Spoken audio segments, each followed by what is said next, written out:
here's my setup. Can't really tell, but there is a 30-degree angle on my suspension coming down. Homemade underquilt. This should keep my booty warm during the night. Got my hammock, my poncho liner. We're expecting about a 45-degree temperature tonight. You're probably thinking, Jerry, you're nuts. Well, I'm going to be wearing layers too. I've got some thermal underwear, a couple extra layers of undershirt I'm going to be wearing.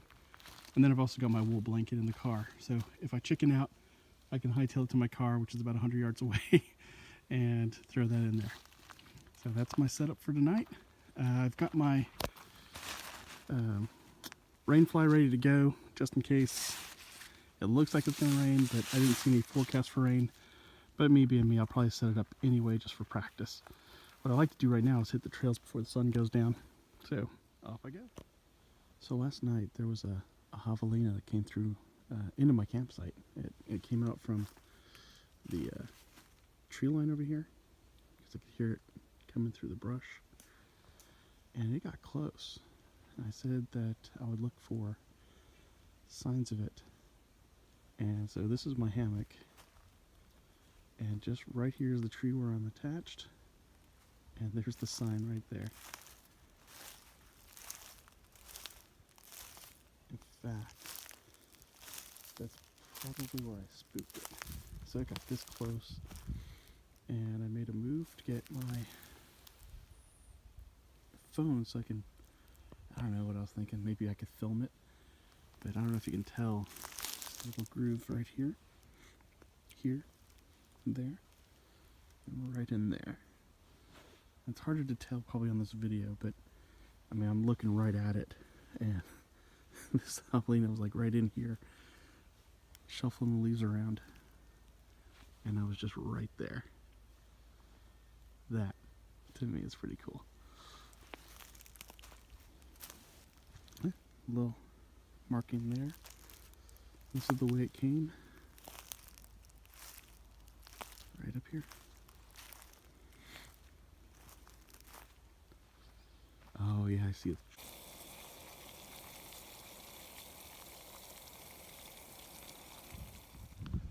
All right, it's a brisk, cool, I don't know how many degrees. I mean, it can't be that cold. It's probably in the 40s right now. High 40s, low 50s, somewhere in there. I'm only wearing this because I'm a sissy, and my body is finally acclimatized to warm weather in Corpus.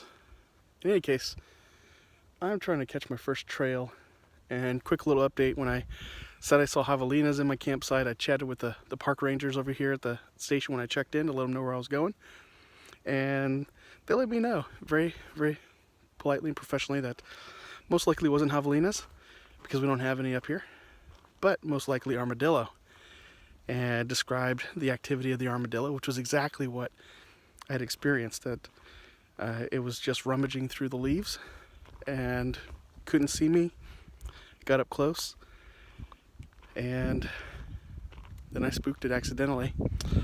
Anyway, I'm gonna hit the Merrick Trail and do my first loop. I'm about to go to the West Peak Overlook, and of course I've forgotten how to read contour lines. It's gonna be uphill pretty much for half a mile. That's the start of the trail there, and then once I get to the bottom, it looks like it's just straight up that way. Hopefully there's a view by the time I get up there, otherwise I'm gonna be in for some disappointment.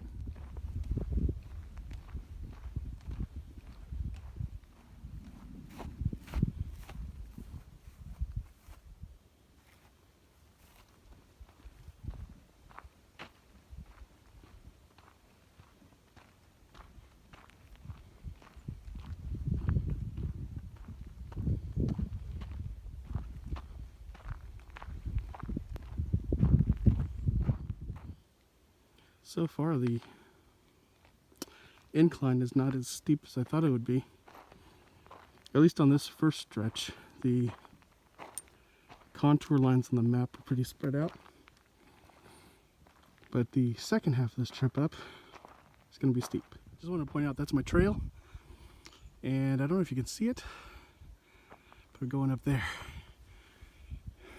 Right there. There's a bench up there. So this is where you get a choice. Continue on to the West Peak Outlook or Overlook, or cop out and go Spring Branch Trail. I think I'm actually coming back this way. Anyway, onward. It looks like when you get up here, you got two choices of overlooks to choose from, just based on that sign there. And there's a trail that goes off that way, and looks like it goes up the hill a little bit. But I came for this one, right here. There it is. Whew. All right. I just don't like this phrase. Really? That's not fair. Here I go. And then that's the trail I think I'm taking off the hill. Wow. That's where I started.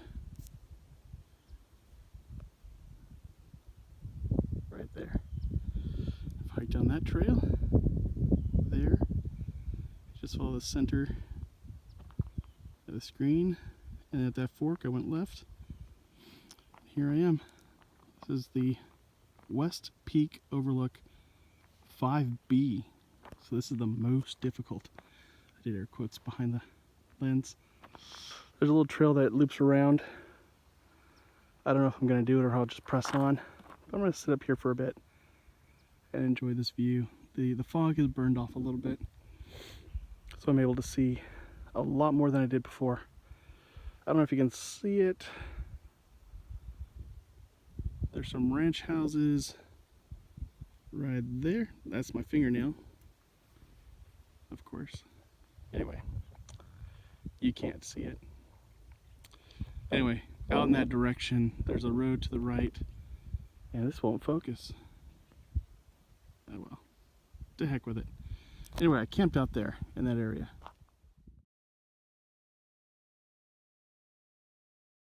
Just a quick public service announcement. You gotta read the map. Just a moment ago I was at the West Peak Overlook, or what I thought was the West Peak Overlook, because they had some benches there.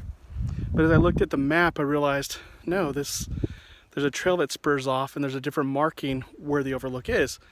Well, I hiked and I think I'm there now because I'm at the edge of that spur. And if you make it to the West Peak Overlook, beyond the benches, don't shortchange yourself at the benches. Go beyond the benches, follow the loop around. It's worth the 0.4 of a mile, because now I can see the whole park. Ta-da! Oh yeah, this is cool. I'm gonna admire the site again just for a little bit, and then I'm gonna push on to Spring Branch Trail and finish my first loop of the day. Restock on water, and then move out from there. Now, just a quick thing about, since I'm on PSAs here, about water. The map shows two creeks, Bandera Creek and West Verde Creek. Now I carry a filter with me. I use a Sawyer Mini, and it allows me to lighten my load by only carrying maybe 1 liter of water at a time. And then when I'm out, I just pop in at a creek or a spring or a pond, fill up a water bladder I carry, and then filter my next batch of water. Here they say there's absolutely no potable water, which I get. The thing that surprised me is the park rangers have said don't count on the creeks either. I haven't seen, well, I've seen one of the creeks, I believe Bandera Creek. It's very low, very slow running, a lot of horse poo around it. So that might be why they're telling me don't even bother filtering it, because chances are my filter might not filter it out. Although I've seen demonstrations on YouTube of people who've, you know, filtered out a lot of E. coli. However, I don't know if I want to chance it. A lot of poo, lots of poo. I'll try to show you guys. I don't know. I might do it. I don't know, because then the taste is there.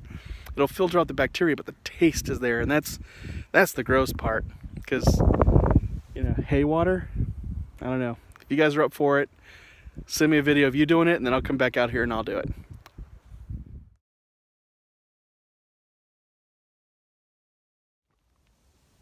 Spring Branch Trail when you're coming off of the West Peak Overlook and head, I guess, I don't know, left. Doesn't help if you're thinking like east or west or south or north. But anyway, it gets you down to the bottom of the two spurs. So you're like in a ravine or a valley, and get a little bit more vegetation. So it was kind of arid leading up to this point. It's kind of neat.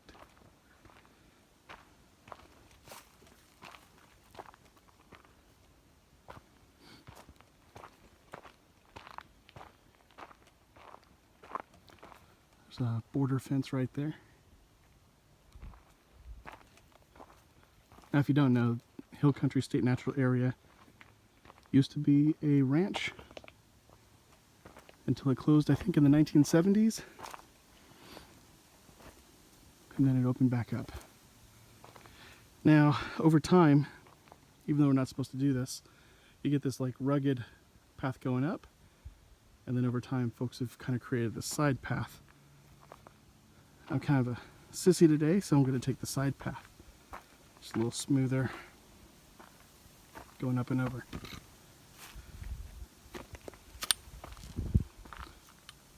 All right.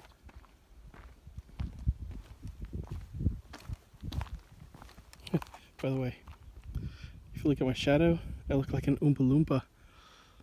Oompa Loompa, oompa-dee-doo. Something, something, something, something. I don't know the words. Something about Augustus Gloop, though. Anyway, I gotta concentrate. Do another change. I'm taking the Wilderness Trail to the Wilderness Backcountry Campsite just to check it out for future trips. All right, it's about 10:30 in the morning now. I've hiked about 4 miles. A little slower than I was hoping. Actually, it's under 4 miles. I don't think I've hit the 4-mile mark yet. In any case, I've changed up my gear because the sun is out now. Oh, I just hit 10,000 steps. Sweet. In any case, sun is out now. The fog has burned off. It's a little bit brighter than it was when I started. So I've switched out my glasses for my shades, my prescription shades. Nothing says you're cool like prescription shades, right? I also took off a layer. I had a darker button up on. This red shirt was underneath. I'm a rudder from beyondtherut.com. We haven't put those on sale. Brandon, get on that. So the fine folks watching this video can get one too. In any case, beyondtherut.com. It's a weekly podcast about equipping and inspiring you to make your own path and live the life you've always dreamed of. Beyond the Rut. That's one of the shows I've been a part of for the past couple of years. It's actually the show I've been a part of for the past couple of years. Really good guy, Brandon, the main host. In any case, the point was the show that I downgraded. So I took that overshirt off and I flung it to my pack so it can sun dry. And if it gets cooler again, I can throw it back on. And if it doesn't, I'll ball it up and I'll stuff it in my bag because I don't like having things dangle off my pack, except these water bottles. I do need them. If you haven't seen that, I've got little hooks that I put into my pack. So my pack didn't come like this. I forgot where I came across the hooks, and then I just did a little loop that goes around the edge of the lip of the water bottle, and then I forget what they call it. Anyway, another loop. That's what hooks onto the hook. And then I've got 2 of my daughter's hair rubber bands that hold it in place so it doesn't bounce around a whole lot. She buys 100 of those all the time. She's probably wondering, where are those 4 that my dad took? I actually took 6 because I used 2 for my bug net. Sorry, baby girl, but I appreciate it. All right, I'm now going uphill.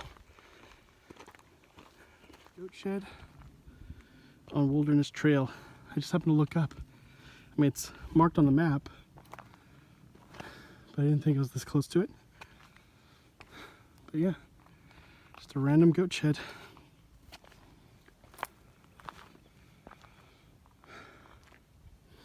I've seen videos from like the state parkers, Kenneth Cram. You do want to be careful coming up structures like this because hornets' nests or wasps, something like that. Bugs that fly and sting. Anyway, there you have it.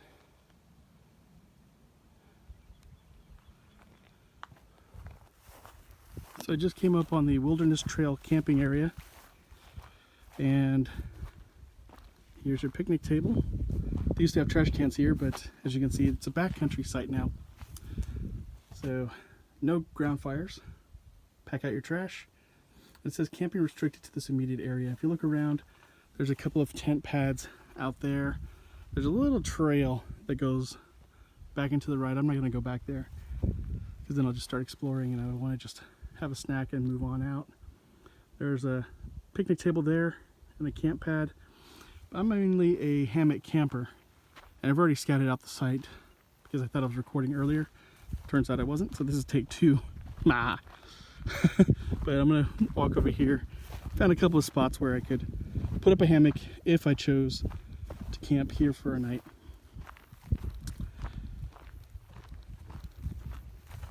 Now I'm not really gonna camp here tonight because, well, 2 reasons. 1, this is really an overnighter. I camped last night at a site that it did allow campfires. And 2, there's no water here. My first thought was maybe between these 2 trees, by the way. However, that looks precarious, that branch there. And then that branch looked kind of scary. Plus, that's kind of the limit of my straps. That would be a tight, well, not tight, that'd be, I might barely be able to make that. However, I did find that juniper tree to this tree here would be good. Branches look healthy. And I could even go from this tree, maybe that branch, to that juniper tree there. I'm just assuming these are all juniper trees, the kind with the flaky bark. I really don't know. However, 2 trees to choose from, 2 spots I should say. I thought there was a creek back here. There kind of is. It's more of a runoff, dry, as you can see. That's not a trail. It's not on the map. It's not a trail. But it's a good spot. It's shaded. It's off the trail a little bit. Got a couple of spots to hang a hammock. And if you're a tent camper, there's a pad there, pad there. Looks like you even have some folks that go up this trail. Anyway, got a couple of pads. Hey, look, no ground fires, but somebody built a little fireplace there. Oh, that's not good. Anyway, I'm gonna stop for a snack, drink some water, and then head on back for round 2. I just brewed up some water in my Imusa 5-cup mug. It's made of aluminum. Used my cat stove, alcohol stove. So it's got a can, a wick. Some of you have probably seen me post a video or 2 here and there about it. And I brewed up a little bit of coffee, and I put some hot water in that beef stew, just because. Now I'm waiting 15 minutes, even though the packaging says wait 8 to 9 minutes, but I like to be sure. Plus, I'm resting my feet. I've been hiking, let's see, I hiked a good 4.5 hours. Got 18,000 steps in, about just under 8 miles. So 7.92 miles. Oh, let's see if I can show it to you. Ready? There, 7.92. And so I could wait 15 minutes for that. Now, I was hungry because, I mean, I did just walk almost 8 miles. So while I'm waiting for that, sipping on the, came out a little thicker than I liked. I guess I was a little too skimpy on the water, but I used the rest of that hot water for my coffee, so oh well, still good.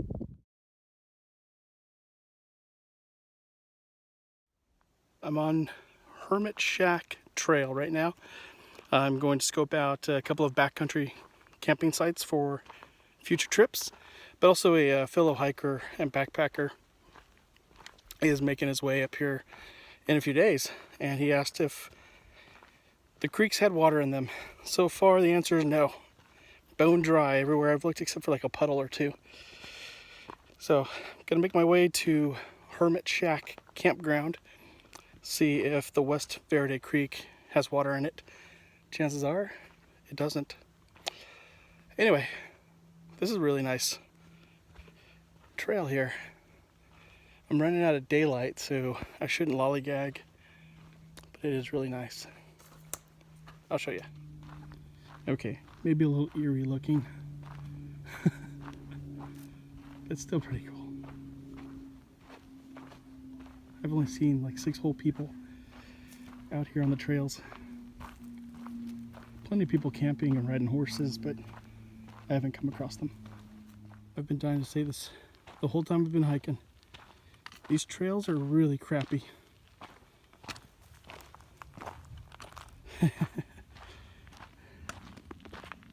Hashtag dad jokes. Hashtag pun.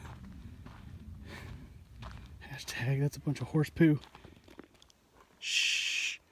I'm on a rescue mission. If you listen carefully, you can hear us calling for help. Listen.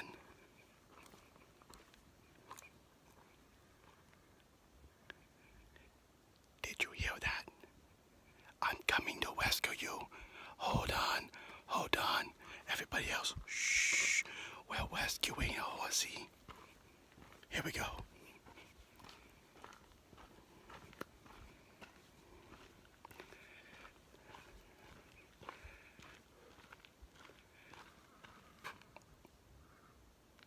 We're coming. Oh, crap. Gotta go. I'm going to use this sign as an excuse to take a break and give you another public service announcement. So this signage is awesome. It's a step up from what I saw at Lost Maples State Natural Area. So the rangers will tell you this when you check in.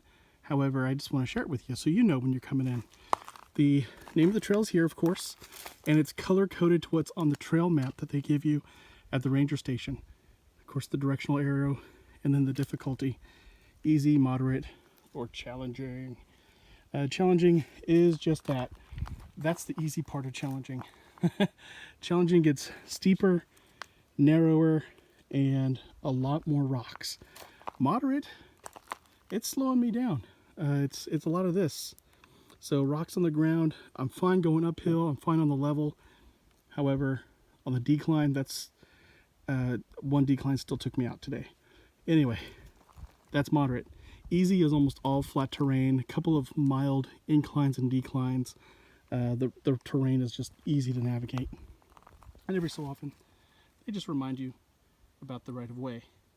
Now, even though bicycles are supposed to yield to hikers, I'll tell you, if there's a mountain bike coming downhill, I'm not expecting him to yield to me. So I just get off the trail real quick. A lot easier for me to get out of the way than for the mountain biker to hit the brakes. Same if they're going uphill. They're working hard. I can use a brake. So anyway, that's the thing I wanted to share with you about these signs. They're at just about every juncture you can think of. So when you're wondering, gosh, where am I on the map? If you at least pay attention on the map to where the junctures are, junctions, making up words today. If you at least pay attention to where the junctions are, when you come across one, you know. There you have it, folks. And knowing is half the battle. G.I. Joe. Okay, I'm heading home. But my big 3 tips for you if you're coming to the Hill Country State Natural Area. Number 1, bring water. I'd say a gallon a day. And the reason being is even though there are 2 big creeks on the map for this state natural area, they're seasonal. And it seems like they're dry almost all the time. So even the park rangers will tell you, bring your own water. And you'll even hear folks who come here a lot say there's no water, there's no water. And a lot of times they mean there's no potable water or potable water, however you want to say that. You know, you can't just turn on a faucet and there's the water magically. And so normally backpackers get around that by bringing, you know, filters. or some way to purify their water. These guys mean it though. There is no water. And I checked out the 2 big creeks and they were pretty much dry. There's a little bit of running water over here at the Bandera Creek by the ranger station, but for the most part, when you're out in the actual state natural area, it is bone dry. And same with West Verde Creek, bone dry. There was a pond out there, but I didn't see it. I didn't go near it today. In any case, I wouldn't count on it because you got to hike 5 miles just to get to it practically. So keep that in mind. Tip number 2. What was tip number 2? Oh man, if you're quiet at night, an armadillo may just come into your camp and snoop around. So as it gets dark, just stay quiet. For me, it was around 7:30, 8 o'clock. That's when the armadillo showed up, and it got close. I mean, you saw the clip earlier when I thought it was a javelina. And the third one,